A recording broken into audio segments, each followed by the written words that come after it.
आज आपण मस्त चमचमीत मटार पनीर करणार आहोत. आता तुम्ही म्हणाल मटार पनीर काय? आम्ही नेहमीच करतो, त्यात वेगळं काय?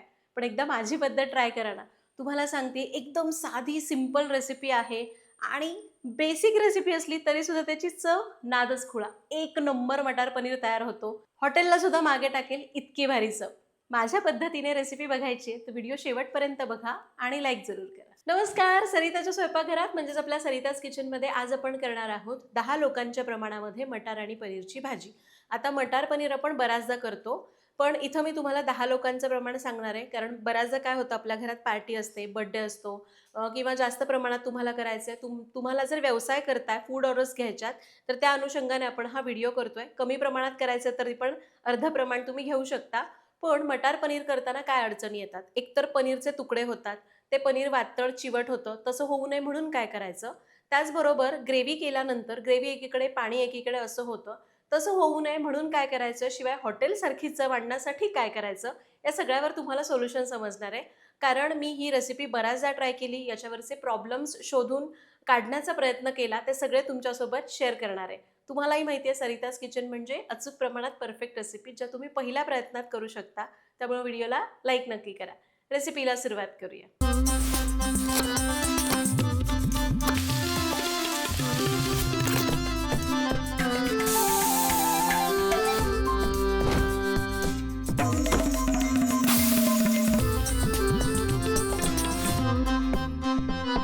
तर ही रेसिपी प्रामुख्याने 3 ते 4 स्टेप्समध्ये होते. इथं आपल्याला 2 प्रकारच्या ग्रेव्ही करायच्यात आणि मग लगेच भाजी फोडणीला द्यायची आहे. अगदी स्टेप बाय स्टेप आपण बघणार आहोत. पहिल्यांदा यासाठी लागणारं साहित्य सांगते. पहिल्यांदा आपण मटार आणि पनीरचं प्रमाण बघूया. इथं आपण पाऊण किलो म्हणजे 750 ग्रॅम पनीर घेतलंय आणि त्यासाठी 500 ते 550 ग्रॅम मटार लागेल. आपल्याला मटार पनीरसाठी काजूची पेस्ट लागणार आहे. त्यासाठी इथं मी जवळपास 15 ते 20 काजू कोमट पाण्यात भिजू घातले 1 तासभर. आणि दुसरी आपल्याला करायची टोमॅटोची पेस्ट. त्यासाठी इथं मी 8 ते 9 मध्यम आकाराचे टोमॅटो मोठे कापून घेतलेत. वजनी प्रमाणामध्ये म्हणाल तर हे पाऊण किलो टोमॅटो आहेत. त्यासाठी 1.5 ते 2 इंच आलं लागणार आहे आणि 3 ते 4 हिरव्या मिरच्या लागतील.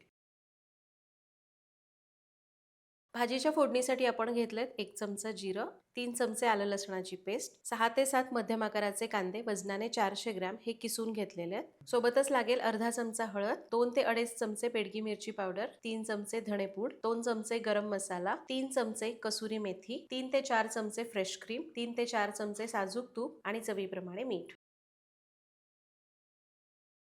साहित्य बघितलं, सुरुवात करतोय. तर सगळ्यात पहिला प्रॉब्लेम कुठला येतो तर पनीर ग्रेव्हीमध्ये तुटतं. तर त्यासाठी नेहमी लक्षात घ्या, जेव्हा आपण बिर्याणी करतो किंवा भाजी करतोय पनीरची, पनीर कापताना असं क्यूबमध्ये कापायचं. मग ते क्यूब छोटे असतील मोठे असतील, पण असं ते चौकोनीच ठेवायचं. तुम्ही जर असे लांब तुकडे केले तर पनीर हलवताना तुटतं आणि त्याचा चुरा होतो. त्यामुळे ही गोष्ट लक्षात घ्या. आणि मटार पनीरमध्ये खास करून मटार आणि पनीरचं प्रमाण अगदी बऱ्यापैकी सेम ठेवायचं. मी तर म्हणेन पनीर जास्त वापरा. तुम्ही मटार जास्त वापरला तर भाजीला तितकी चव चांगली येणार नाही. आता पहिली स्टेप आपल्याला काजूची पेस्ट करायची आहे. काजू तासभर कोमट पाण्यात भिजवले होते. पाण्यासहितच घालतेय. याला पेस्ट करूया. फक्त खूप पाणी घातलं नाही, अगदी 2-3 चमचे पाणी पेस्ट करून घेऊ.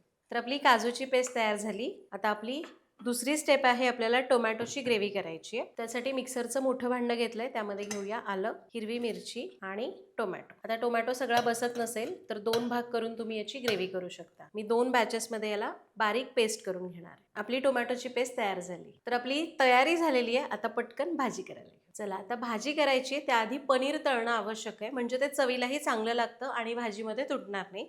आता मोठी कढई गरम करायला ठेवली. याच्यामध्येच आपण भाजी पण करणार आहोत. त्यामध्ये घ्यायचं आहे तेल. आता आपल्याला भाजीसाठी एकूण तेल लागतं साधारण 100 ते 125 ग्रॅम. त्यातलं सगळं तेल मी इथं काढलेलं आहे. या तेलामध्ये घालायचं आहे चवीपुरतं मीठ. म्हणजे अगदी 2 चिमूट मीठ घालायचं, म्हणजे पनीर अळणी लागत नाही, बेचव लागत नाही. आणि हे आपलं सरिताज किचनचं लाकडी घाण्याचं तेल आहे, जे शुद्ध पारंपरिक आहे, ज्यामध्ये केमिकल्स वापरले जात नाहीत. एकदा जरूर वापरून बघा. ऑर्डर करण्याची लिंक डिस्क्रिप्शन बॉक्समध्ये दिलेली आहे. आता दुसरा प्रॉब्लेम काय येतो, पनीर तळताना कढईला चिकटतं. आता बरेच जण म्हणतील ताई तू स्टीलची कढई वापरतेय. एकतर ती जाड तळाची असेल तर काहीच प्रॉब्लेम येत नाही. दुसरं म्हणजे तेल आणि कढई व्यवस्थित तापलं असेल तर पनीर अजिबात चिकटत नाही. तुम्ही जर कमी गरम कढईमध्ये जर पनीर टाकलं तर ते अजिबात नीट तळलं जात नाही आणि खूप जास्त गरम असेल तर चिकटून बसतं. त्यामुळे ही लक्षात घ्या. तर तेल कसं तापलंय बघूया. थोडंसं पनीरचा तुकडा टाकला. हे बघा व्यवस्थित तळला जातोय, याचा अर्थ तेल व्यवस्थित तापलेलं आहे. बबल्स येत आहेत. आता आपण गॅस कमी करूया आणि जेवढं मावेल एवढं पनीर टाकून घेऊ. तर इथं साधारण 2 वेळा मी पनीर थोडं थोडं करून तळून घेणार. बघा अजिबात पनीर चिकटलं नाही कारण तेल व्यवस्थित गरम झालं होतं.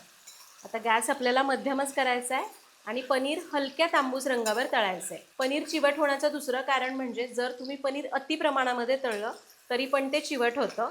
आता चुकून तुमच्याकडे झालंच तर काय करायचं? समजा तुमच्याकडे पनीर तुम्ही तळताय आणि खूप जास्त डार्क रंगावर तळलं गेलं तर हे पनीर तळून झालं की लगेच एखाद्या बोलमध्ये पाणी घ्यायचं, तळलेलं पनीर त्याच्यात टाकून 10 मिनिटं ठेवायचं, पनीर आपोआप मऊ होतं. तर हे बघा पनीर तळून झालेलं आहे.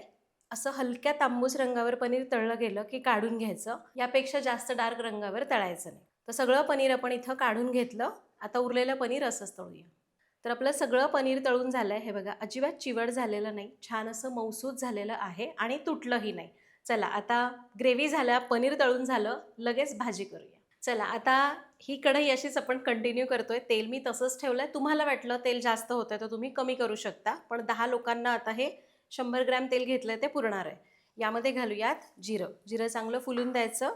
जिरं मस्त फुललं की मग यामध्ये जाईल किसलेला किंवा एकदम बारीक चिरलेला कांदा. कांद्याची शक्यतो पेस्ट करू नका.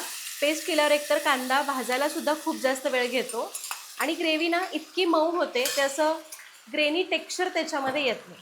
आता कांदा मी गॅस मोठाच ठेवून चांगला भाजून घेणार आहे. कांदा हलक्या गुलाबी रंगावर परतून घेऊ. तर कांदा बघा हलका तांबूस परतला. आता यामध्ये जाईल आलं लसूणची पेस्ट 3 चमचे. आलं लसूण पेस्ट ताजी वापरायची म्हणजे कोणताही पदार्थ चांगला होतो. खूप जुनी असेल ना तर चव नाही चांगली येणार. आलं लसूण पेस्टसोबत कांदा चांगला परतूया. चला आलं लसूण पेस्ट 2 मिनिटं भाजली. आता आला टोमॅटो पेस्टचा नंबर. टोमॅटोची पेस्ट घालायची. मटर पनीरमध्ये टोमॅटो जास्त वापरला जातो, त्यामुळं शक्यतो पिकलेले आणि चांगले गोडसर टोमॅटो घ्या. कच्चे टोमॅटे घेतले तर ते आंबट होऊन ग्रेव्ही आंबट होईल. यामध्ये घालायचं आहे चवीपुरतं मीठ. खरं तर थोडंसंच मीठ आत्ता घालते, बाकीचं आपण परत घालूया. आता मी गॅस मोठाच ठेवणार आहे. याला चांगलं मिक्स करूया. आता याला चांगलं मिक्स करून घेतलं. हा टोमॅटो आपल्याला चांगला शिजू द्यायचा आहे. असं छान तेल सुटेपर्यंत, पाणी आटेपर्यंत शिजून द्यायचं. आता मी काय करते, गॅस मध्यम करते, याच्यावर झाकण ठेवणार आहे आणि याला साधारण एक 10 ते 12 मिनिटं मंद आचेवर ठेवायचं. मध्ये मध्ये हलवून घ्यायचं.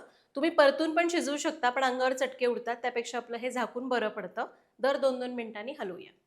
तर चला एक 10 ते 12 मिनिटे याला झाकून शिजवलं, मध्ये मध्ये सारखं सारखं हलवून घेतलं. आता बघा टोमॅटोतलं पूर्ण पाणी आटलेलं आहे, मस्त तेल सुटलेलं आहे. मोठ्या आचेवरच मी ठेवत होते आणि फक्त मध्ये मध्ये चांगलं हलवून घेत होते, म्हणजे वेळ वाचतो. फक्त शेवटी शेवटी गॅस थोडा कमी केला.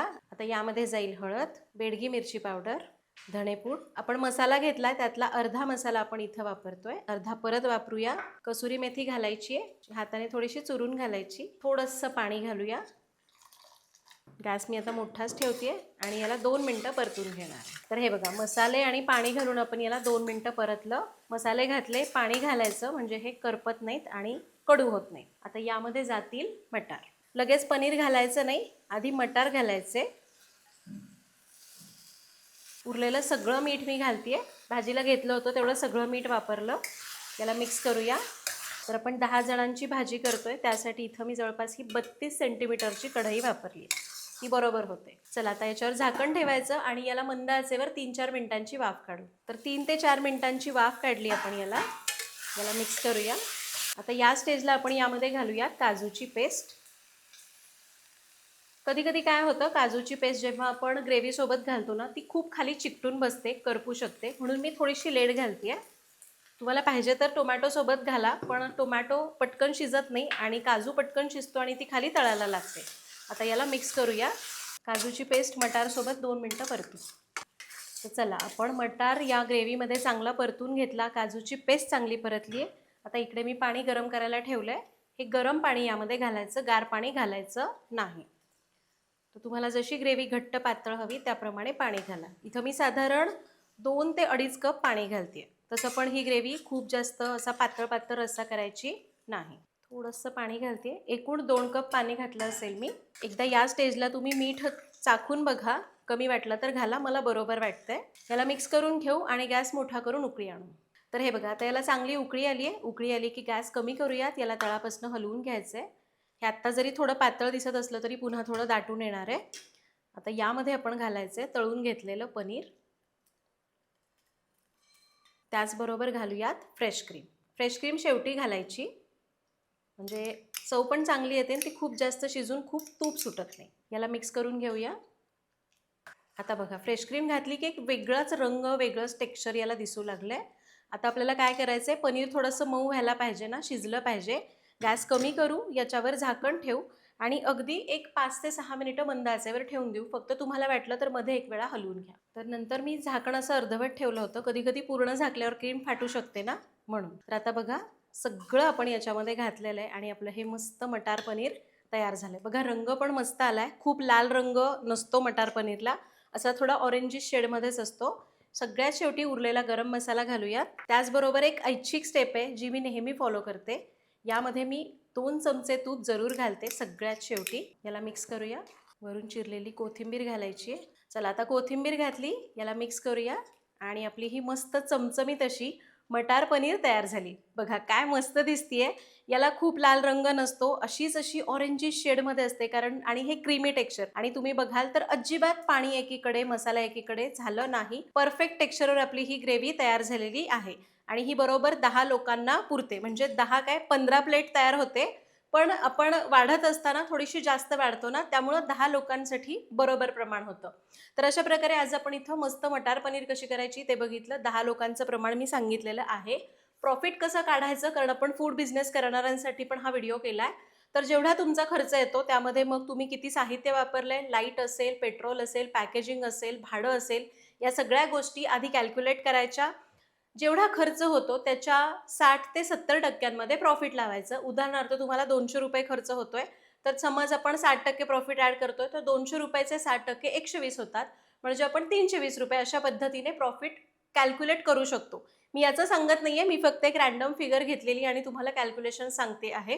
तुमचा जेवढा खर्च येतो त्याच्या 60 ते 70% प्रॉफिट लावा. तरी सुद्धा एरिया कोणता आहे याच्यावर तुम्ही आजूबाजूला चौकशी करा आणि किंमत ठरवा. तर आय होप आजचा हा व्हिडिओ आणि ही माहिती तुम्हाला आवडली असेल तर लाईक करा. पुन्हा भेटूया तशाच एका नवीन व्हिडिओमध्ये. तोपर्यंत धन्यवाद.